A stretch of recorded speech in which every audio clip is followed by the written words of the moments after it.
Hey, what's good, everybody? Welcome to another live session with the Hype Magazine. I'm your editor-in-chief, Jerry Doby, and today, I got a young hero, this young lion by the name of Mike Bowe. He is an amazing director, actor, writer. Hey, and he don't mind getting into the multicultural stuff. If you didn't catch him on BSU, Black Student Union, you missed out on a great experience where he played Quan Lee, or I think it was Quan Lee was his Jaquan. Yes. Hey, everybody in the club getting tipsy. I'm sorry.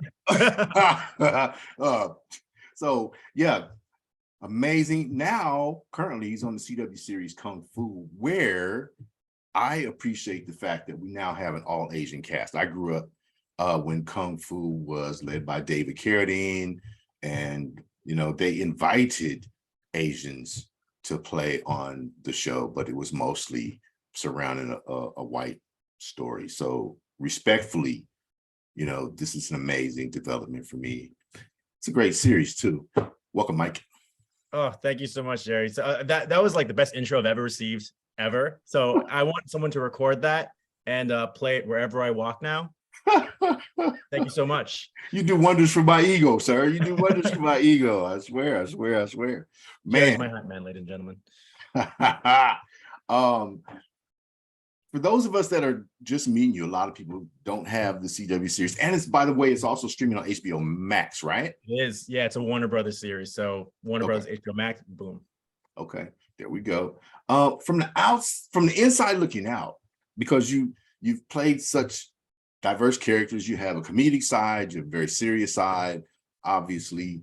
From the inside looking out, talk to us about Michael Bowe, the actor.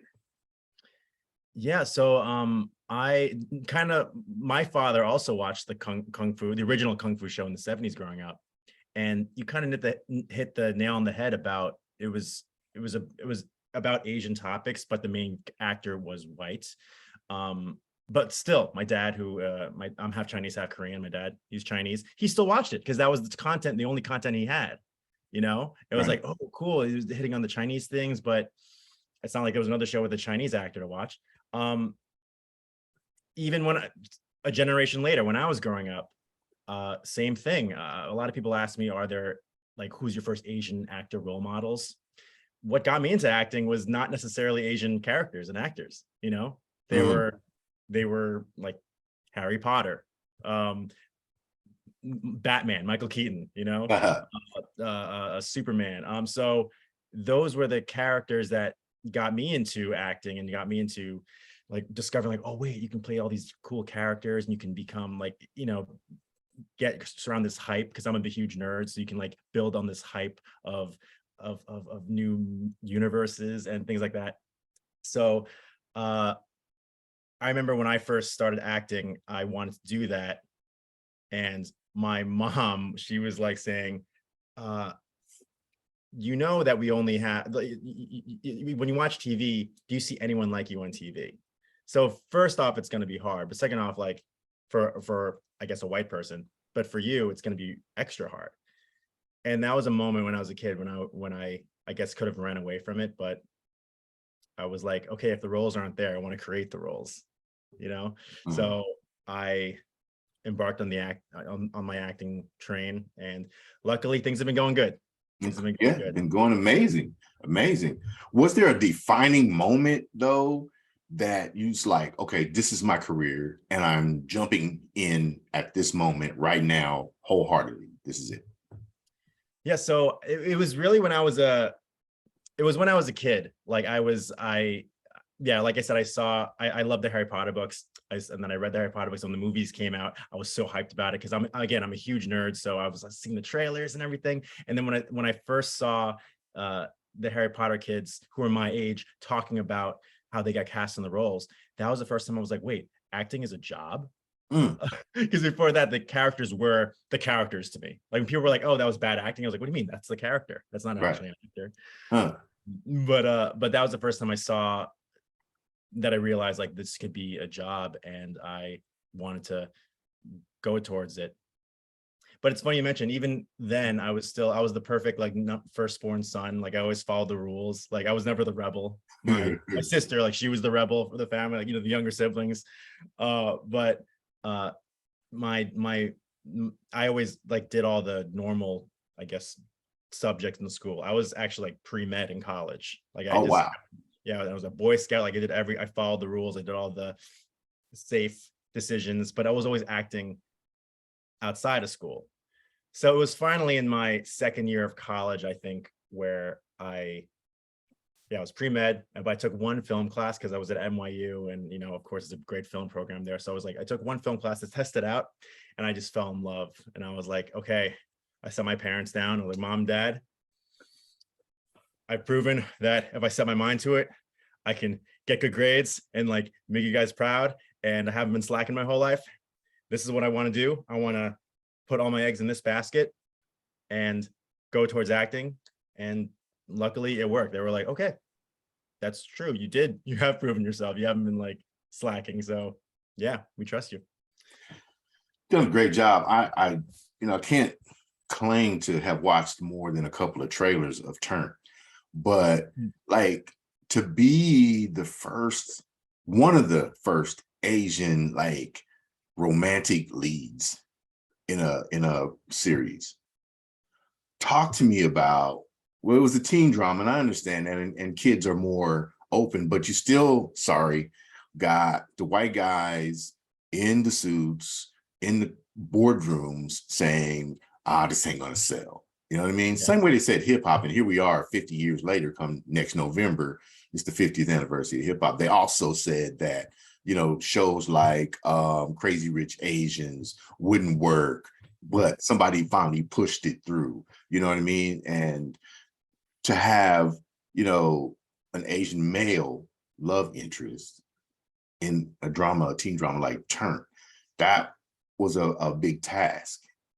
What kind of pushback did you get, and how satisfying was it for you, the success of the drama?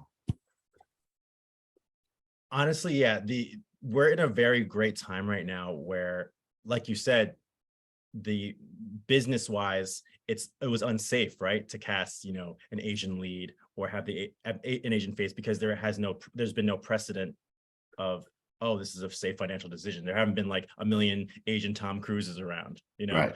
So this show was really meant a lot to me, because there was no pushback on that side. They were actually really down for me to play this character who happened to be Asian.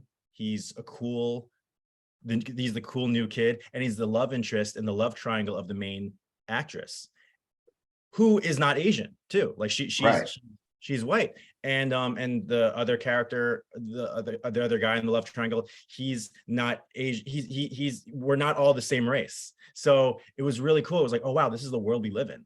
And they're not just also relegating to having to be like, okay, you're the Asian guy, you're only going to be with like the Asian girl or something, or like moving us to like one corner. This was the main storyline. So it was really rewarding, because growing up, I never saw that. And it was really cool, especially being a teen drama, because I think that's where it really makes the most impact. Because when you're growing up and you watch, those are the shows you watch shows that have the teenagers and like and going to high school and being really relatable. So when I had a really big out of body experience, because when I watched it back and they're talking about, oh, there's a new hot guy coming to school, and you hear all the girls like gossiping, and then they turn around and you see me, I had an out of body experience as a viewer, because I was just like, this is the first time I've actually seen this. Like the characters are talking about the new hot dude, and it's an Asian face. And I was like, wow, this is kind of, it's weird to say, but groundbreaking, Yeah. Because early in my career, I would for sure audition for a lot of stereotypical roles that it was about their Asianness. But my whole thing is I want to play roles that are Asian for no reason. They're just normal people, normal little people that happen to be Asian. So yeah, that was really rewarding. I think it's a beautiful thing. You pretty much got to be the Asian Sidney Poitier, to be guess who's coming to dinner, you know what I mean?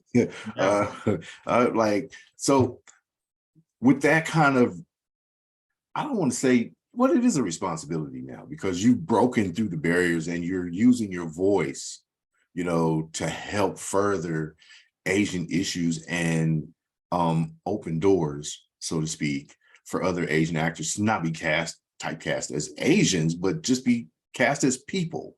Right. You know what I mean?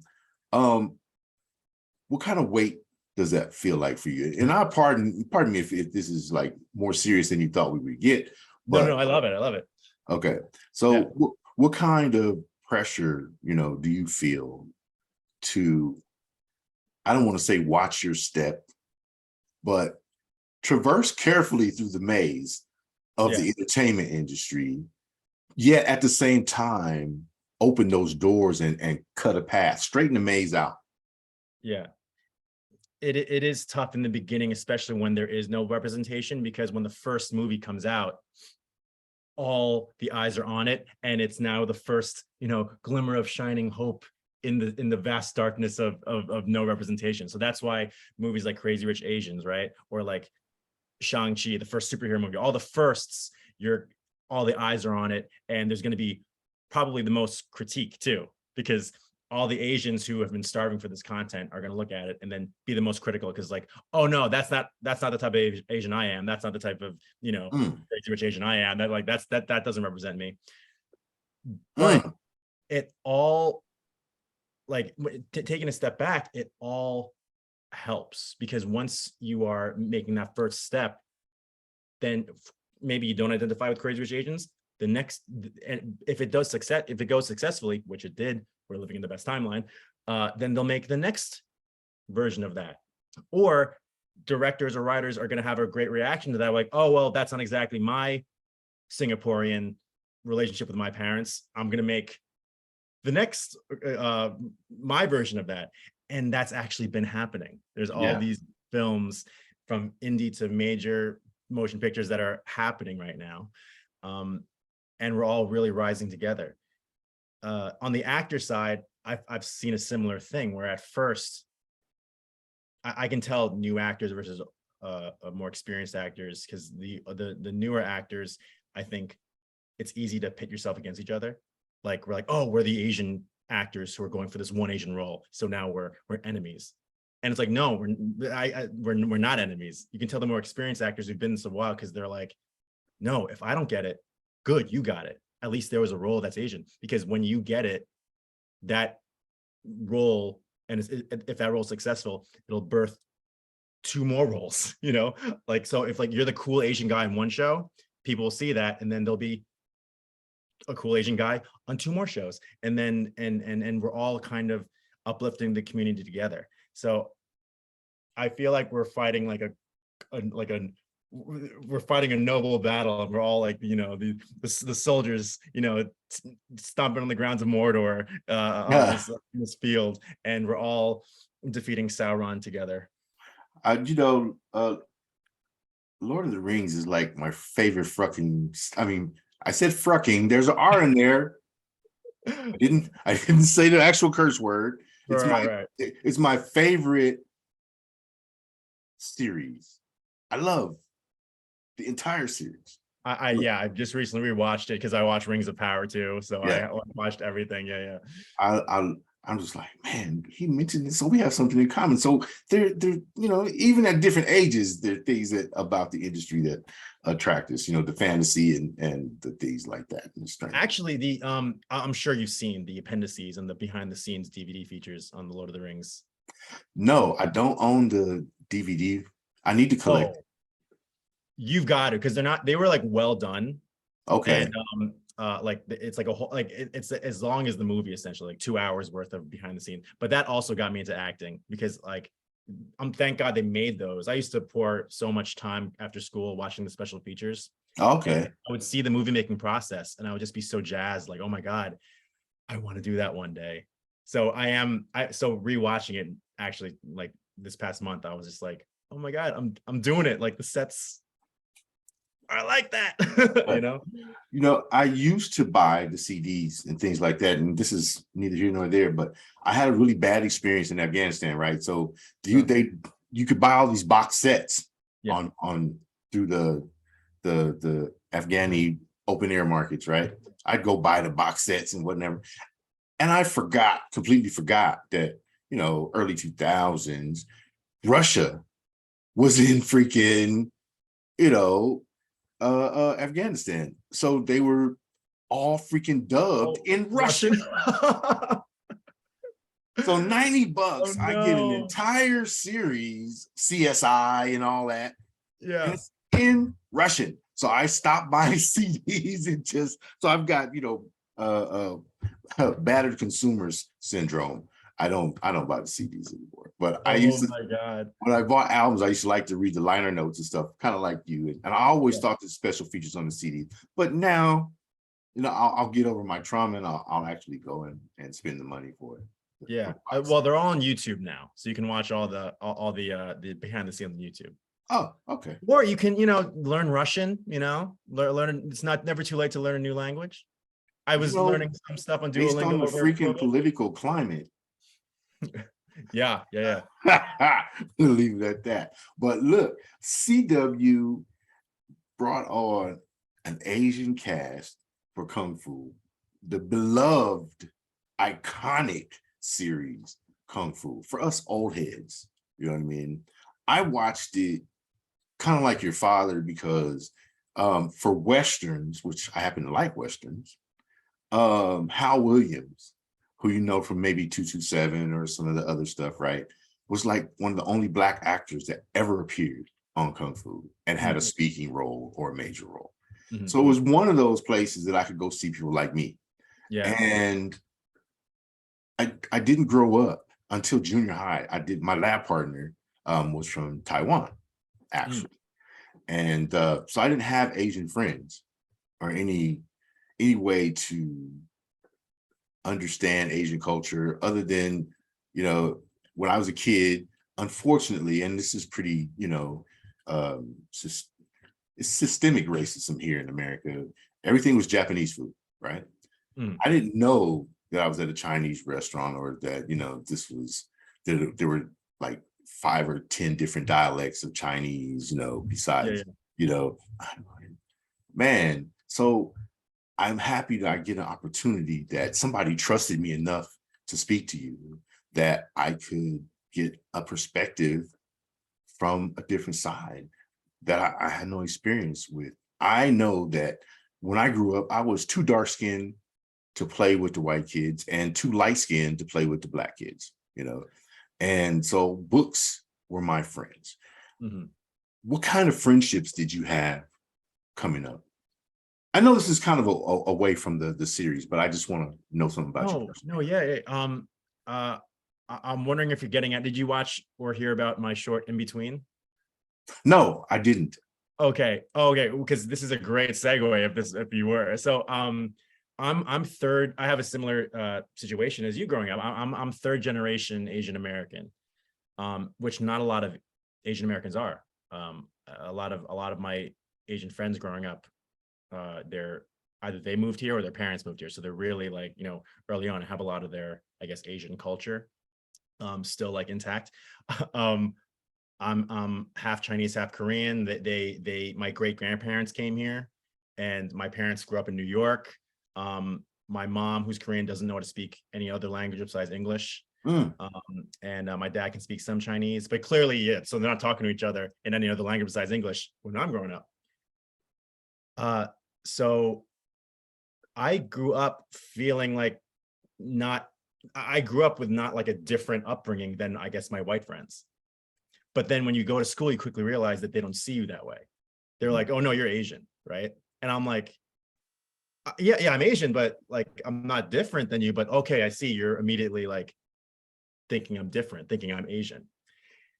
On the flip side, when I hang out with my Asian friends and I don't do things that they've come to expect for, like, an Asian person that should know how to do, like growing up with the Asian foods and knowing exactly how to pronounce the Asian foods, or even the shoes off in the house. Like my household was not like a shoes off necessary thing, but like my other Asian friends, it's like, what do you mean? That's like a what are you talking about? How are you not having your shoes off?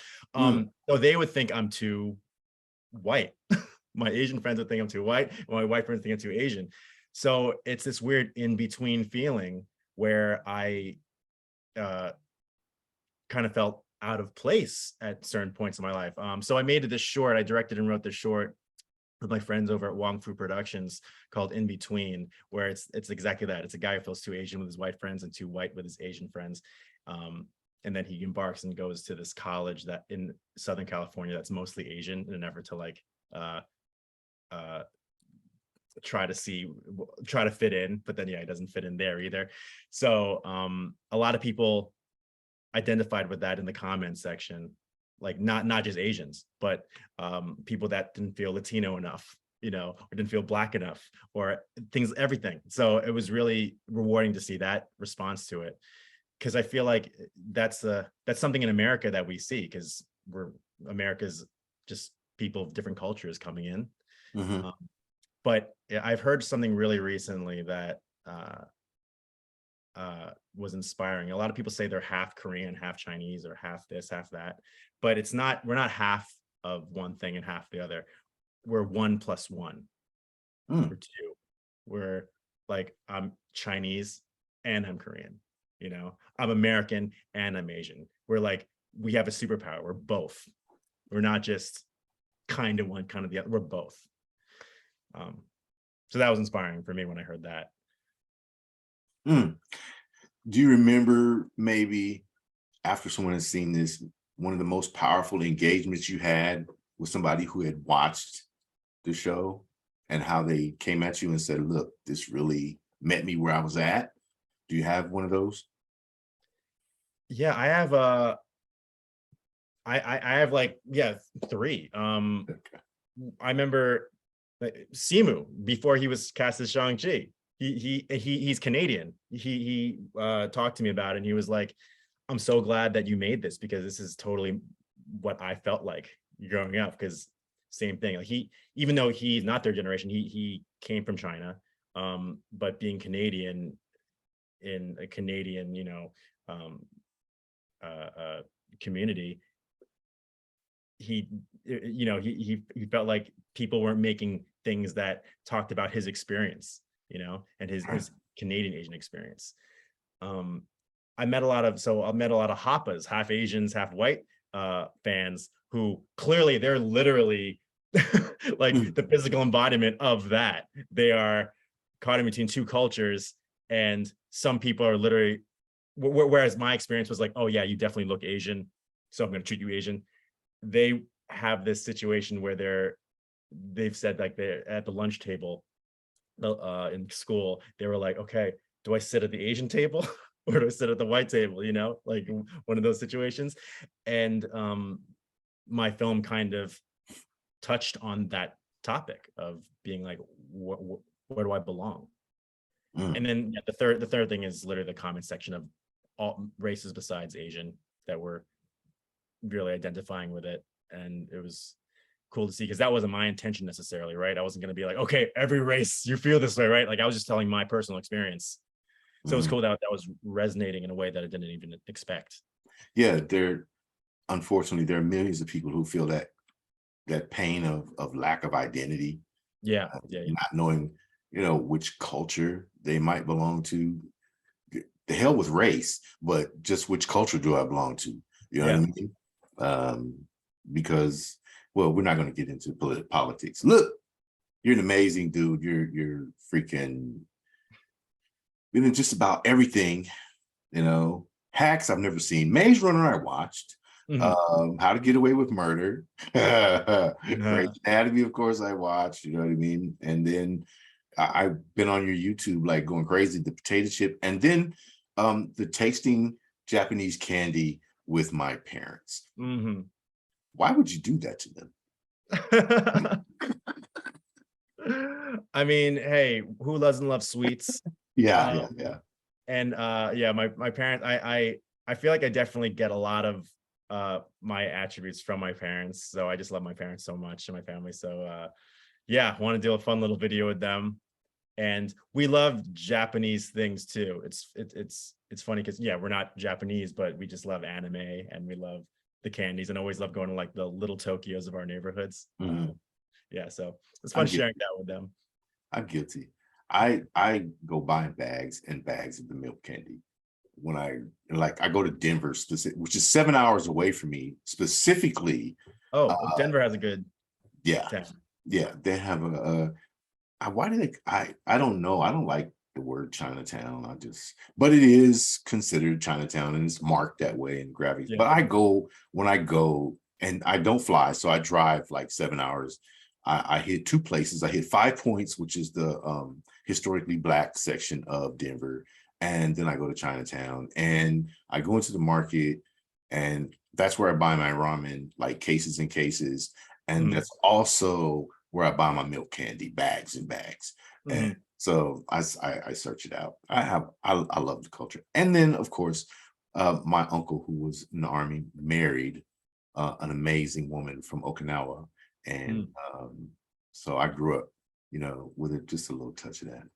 That's Anyway, so awesome. No, yeah, I think food is really like the best like cultural like breakthrough barrier. Yeah, because yes, we all love good food, and right.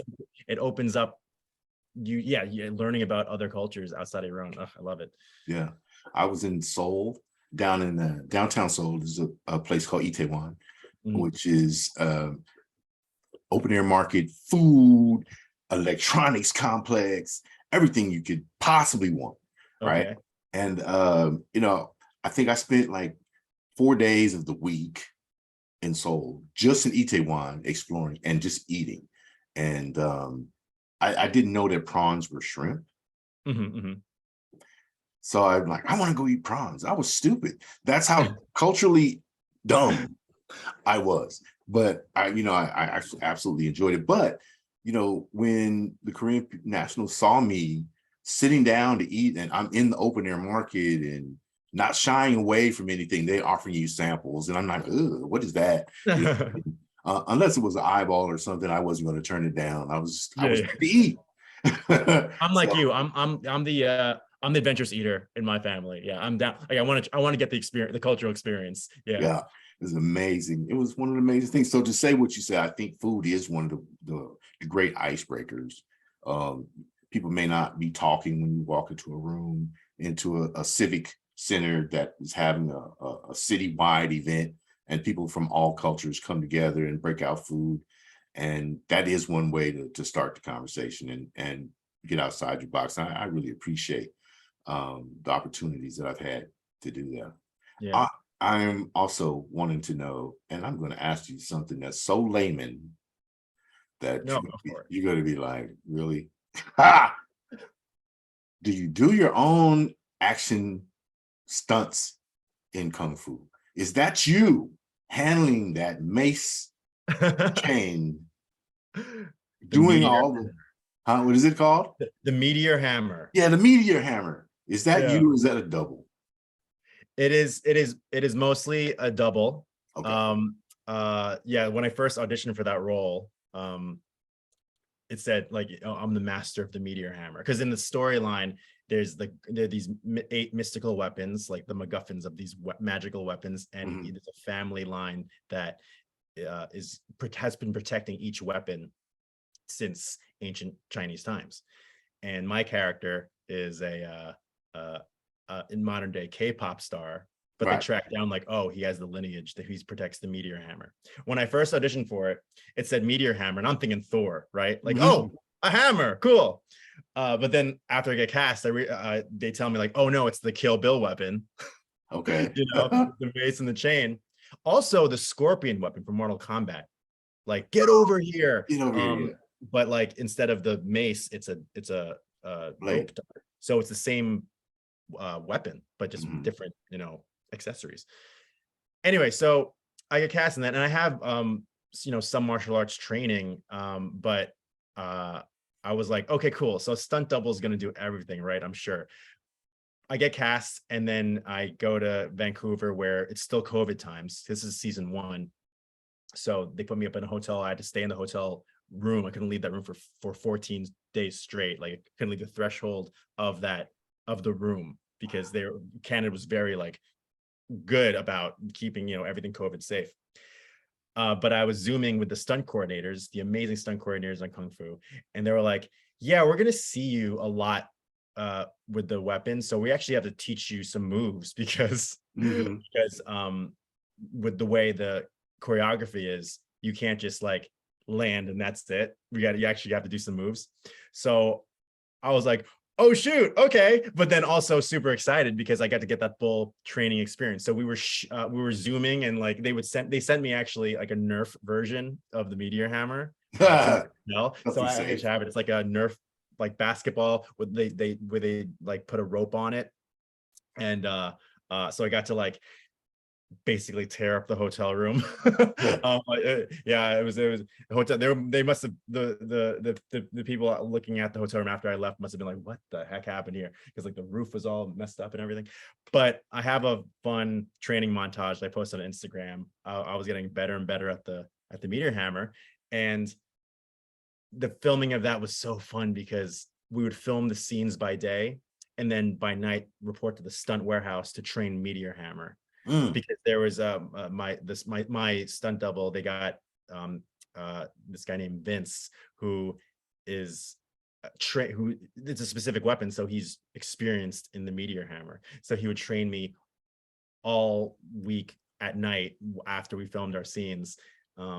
So then when the shooting for the meteor hammer action scenes came, I could do a lot of the moves. Whenever I'm flipping in the air, though, that's all him. Like whenever there's like a super like crazy move, that's for sure Vince. Oh, Um, but I do know how to do a lot of these moves now. So hopefully get to see that in the future. okay, okay. One of my great friends is Philip Tan. He's like one of the most amazing stunt coordinators and action heroes I've ever met.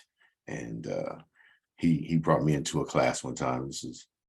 And I thought I was pretty good at what I did, Yeah. you know. And he's like, "Well, let me see what you got." I'm like, Mm. okay. I did my little thing, improv. I'd never acted before. He says, "Yeah, well, we might need some what do you call extras Yeah. in this one scene. And before I can recommend you, let me see what you got. You talk a lot of shit. So let me see what you got." I did my thing. And he was like, "Not bad. Not bad. You surprised me." I'm like, "Oh, thank God." Okay. I didn't get a chance to do the acting, but I got an opportunity because I was also working in the industry with some award shows. And I got an opportunity to put him um as a presenter on the award show. This dude was so amazing. He comes out of the wing. He doesn't just walk onto the stage to present. He's tumbling and flipping all the way and lands dead on mark in front of the podium.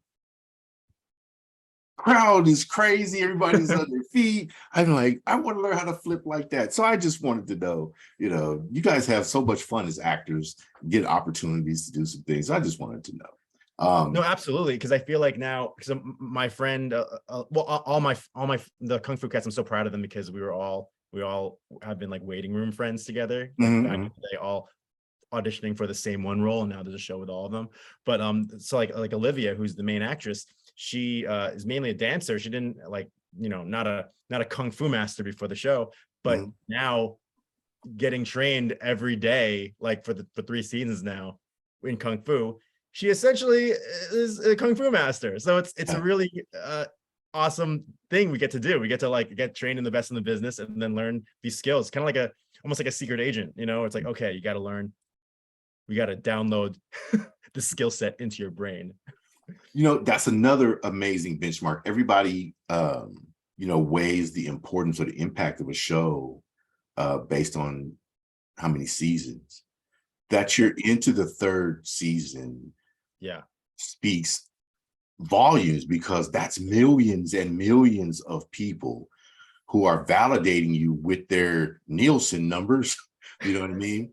Right. That matter to the bean counters. And they're going, wow, this is really successful. And as corporate citizens, good corporate citizens, you would hope, they're listening to the audience and saying, look, this is an inclusive series. Yes, it's all Asian, cast, the lead cast, the main cast is all Asian. However, and it's the first one in CW history that's all Asian, as a matter of fact. So it's a Yeah. history making show.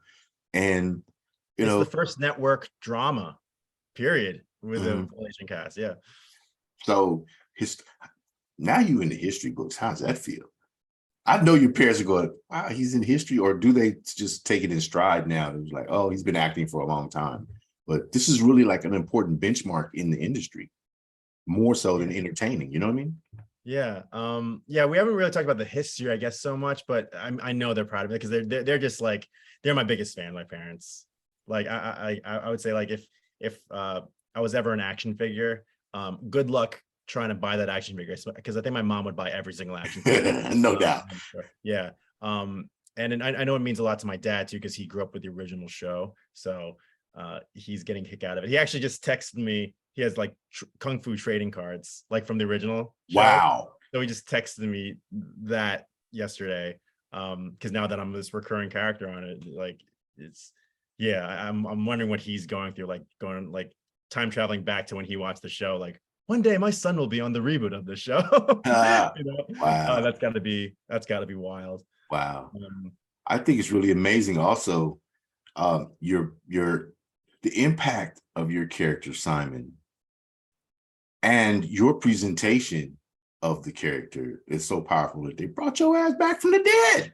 yes. That was dope. That I gave myself a big pat on the back for that. That was a really big, like, actor achievement unlocked. Because yeah, they wrote this character before they cast me. So they were like, okay, this character is gonna be one episode. He dies. We know, like, okay, let's cast this guy. And I did my thing, and they liked me enough where they brought me back as a recurring character on season 3. Yeah. Like, literally, like, my acting rewrote the role. So that's such a, I mean, if that's a story that the anything can happen and the possibilities are endless, then I don't know what is. That's a really, like, inspiring story for me. And it was awesome too, because so the backstory with that role is that I originally was testing for the brother role, for one of the main character roles, back in February 2020, and got really far down the process. It was down to me and JP, who ended up getting the role. And again, really great, because all of us realized what a momentous occasion this was, because we're like, oh my God, this is the first show that's doing this. Like, if I don't get the role, good, you get the role. And we all became friends afterwards because of this. Even I knew a bunch of them, but JP is, like, from Australia, so now we're friends. Anyway, so I didn't get that role. And then they called me in for another role after that. Not the Simon role yet. I auditioned for that role, didn't get that one. And then the Simon role came along, auditioned for that, and I got that. And then I realized I knew it was just gonna be one episode. So I'm like, okay, this one episode, I'm gonna view it as the most high budget, you know, screen test ever for, like, if you ever want to bring me back, here's what I can do. And now they brought me back. So it was a journey of anything can happen, like, it's never over. Like, because I Right. guess a bunch of it was not getting the role. Mm. So until finally You did. now becoming this awesome character. Yeah. It's awesome. I'm like, they capped her brother 3 times though. Now he's back. This is Yeah. like the Bobby dying in the Who Shot JR episode or whatever. Bobby getting killed in the shower, and it was just a dream. You know, like I thought it was amazing. So I just thought it was a great statement. I wanted to make sure that I mentioned that, Yeah. that it was a great statement to your skill as an actor and the intensity that you brought. And, people don't look at maybe TV series as serious as they could. The acting is still as serious. You have less time to impress in each episode. I mean, what, a 30-minute episode is 28 minutes. Then an hour episode is 48 minutes, 58 minutes, something like that, maxed out, right? Because they got the advertising. Okay. Yeah. And then, so like, you really have to put it down. You don't have hours and hours, 2 hours or hour and 51 minutes to sell the story. Each episode has to hit immediately from, the time the opening credits fade away, and the story has to be cohesive, and, the storyline, the people in the writer's room have to be doing their job. And then you guys have to translate that onto the canvas, which is the screen. And three seasons is an amazing accomplishment in this day of microwave entertainment. So shout out to you and your team and your crew, your cast. I could probably keep you on here all day, and we'd probably circle right back around the barbecue recommendations. But Simon Lau loves Kansas City barbecue. When he went on tour there, that's all he ate. I love it. So you have to sing too. You're a K-pop star. Right. No, so I didn't have to sing in my episode. Okay. I can sing, but the episode was more about my secret warrior background. So I got Guardian. You're a guardian. Yes, secret guardian background. See, I love how you know the specifics. I just say that in general, like, oh, I'm a secret warrior, but like, no, yeah, there are warriors and guardians. Well done, Jerry. Yeah, so the song though that was written for my character was actually a friend, again, in the Asian community. The Asian community is very tight-knit. David Choi also did a lot of stuff with Wong Fu Productions, which I did here in LA. And he wrote this awesome song that's on the soundtrack. And so that is his voice. But I was gonna record my voiceover, but like the song ended up just being in the background. So it wasn't really like a performance thing. So it was more the fighting that happened. Okay. But I don't know, hopefully I get to perform in the future. I play guitar as well. So I'm just learning. I got a guitar back there. Fender. Oh yeah. Nice. What guitar do you got? I have a Fender. It is a Stratocaster. Strat? Same. Fender Strat. Yep. Yeah. I'm just learning how to fret right now. So they have that Fender Play class online. They gave me a scholarship to Fender Play to learn how to play guitar. They sent me everything, the little mini amp and everything, except for guitar picks. How do you send a brother a guitar and don't send him no picks? Yeah, you need some details. Some extra ones for you over here. And then when you start really shredding, you use the jazz picks, which are like the smaller ones. Oh wow. Yeah. Okay, I'm gonna figure it out. I don't have that's the only thing. I can't find a music store around here, so I've been fingering it right now. And probably not the best way to do it, but I have fun with it. So how long have you been a musician as well? I was in a band in high school. Okay. And my dad actually had a Fender Telecaster in his band in high school. So I inherited that. And then I was really influenced by this movie, my favorite movie, School of Rock. So yeah, Jack Black is crazy. Oh my God. Like I would die if I ever met him. But yeah, so I really wanted to make a band in high school, and then I did that for a bit, and then acting, is like a full-time thing, so that took over. But I still have my guitar and play every once in a while. Okay. I actually, ironically, now without trying, had my biggest gig. The Forum Theater in LA. Okay. was newly named the Kia Forum Theater. Yes. And Kia reached out to me and wanted an Asian actor who could do like a skit on the stage for their new electric car. And the whole thing was like, he has a guitar and then he's trying to play, but then there's no power, but you can plug it into the electric car, like the amp. So then it's like, oh, now I got power, thanks. And I play this guitar solo in the Kia Forum Theater, like in the stadium. That would be amazing. In front of all these people. So I did that. So it's ironically like, without trying to like focus on guitar playing, I got my biggest gig. That's hilarious. Of my career. Yeah, that was really cool. It. I channeled Simon for that. I was like, this is one of Simon's gigs. I gotta respect your time before Casey yells at me and says, "Oh yeah, sends me a message." Is there anything like, throughout all this? Obviously, you've been interviewed or talked to by everybody, their cat, uncle, and dog. Is there anything we as journalists have neglected to ask you that you've always wanted to answer? Oh, I guess I think that the like the types of, a lot of people like to say that when they see, I'm an Asian actor, they're like, oh, more, I guess, Asian projects. But I think a lot of people, I think what I'd love to talk about is more Asian projects that, like I said, were Asian for no reason. You know, um, I'm a big nerd, and I want to be like a superhero at some point. Yeah. But I would love it if I was a superhero that his powers were not necessarily related to his Asianness. You know, like Okay. like like someone who maybe the character wasn't Asian in the comics. You know, Superman, Batman, Spider-Man.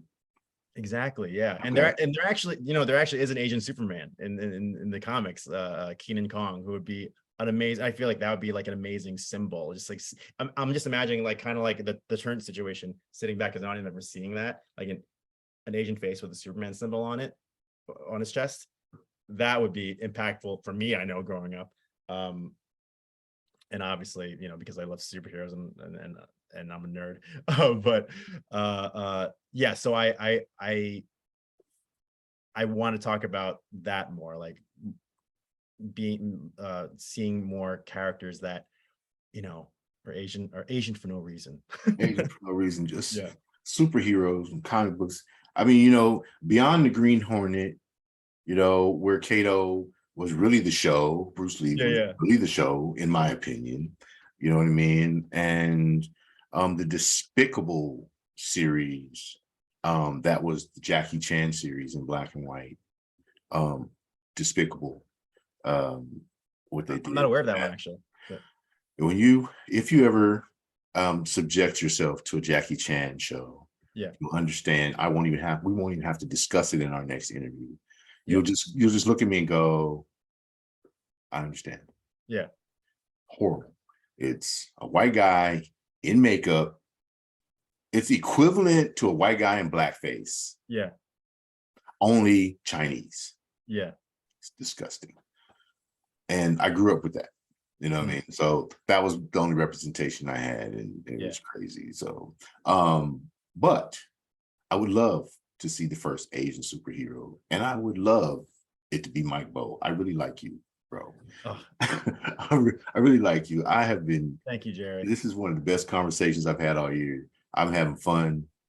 We've covered just about everything possible. Was there anything I would love? Please let him be Superman, Batman, or Spider-Man. Let him use his athleticism and be Spider-Man. I want to see him swinging from the buildings. Damn it. Whoever it is, I'm gonna write in Kansas City Barbecue in there. There you go. Um, I would prefer, though, that you be a superhero that doesn't wear a mask. Why oh are yeah, we hiding you? yeah. Oh yeah, I guess you're right. Let's put it in their face, like, equality. When we're talking about equality in the Yeah, ability, let's piss them off. yeah, You know what I mean? The same way Chloe Bailey did by being the Little Mermaid. You know what I mean? yeah, yeah, Recently, yeah. the same way that they're pissed off about the black elf in the new Lord of the Rings. Right. You feel Yeah, me? Um, I like that. let's have an Asian superhero that doesn't have to wear a freaking mask, and who he is. Let's just say, look, and take equality all the way. And that's just That would my opinion. honestly, That's my that opinion. would honestly be a cool, even like writing wise, like if the character maybe had a mask in the beginning and then like decided, you know what, like the Robert Downey Jr. I am Iron Man moment, but deeper, not just because of like I want people to know who I am, like oh yeah, like I want people to see my space and Yeah. know that there's someone like me doing the right thing. See, That'd and be cool. that's another reason why they brought you back from the dead. Bro, is there anything you want to cover besides the question that I asked? Is there anything you wanted to cover that I may have neglected? Anything upcoming that you're producing, writing, directing, outside of Kung Fu?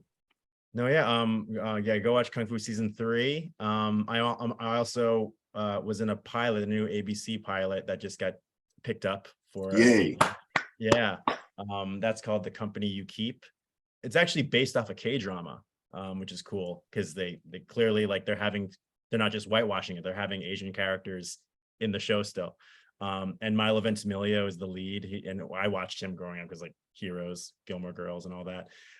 Catherine Henna Kim is the co-lead, and yeah, so I'm excited for that. That's on the horizon as well. Okay, Yeah. sounds good. And maybe you'll get another concert at the Kia Theater. That would be dope. Like, Yeah. you'll see me in the wings going, "Go, Mike, go!" Oh, Anyway, man. I'll be there.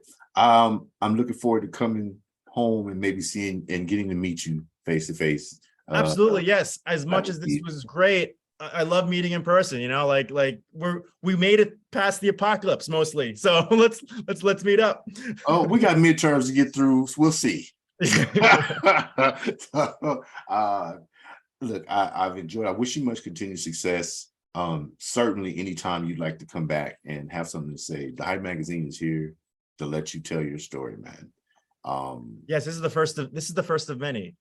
I look forward to I'm it. gonna come back with my next projects too. I look forward to it. I'm honored, man. I'm honored that you took the time to spend with me, and I really appreciate it. I really enjoyed it. So, all right, everybody, the Hype Magazine live sessions. Michael Bow is Mike Bow. He didn't tell me I could call him Michael, and his name up there is Mike. So Either one works. okay, we're gonna call it Mike Bow. Amazing person that I've just met. He likes barbecue as well, and food tours are something that could be on his bucket list. But for now, check him out on the CW series Kung Fu, where he plays K-pop star warrior Simon Lau.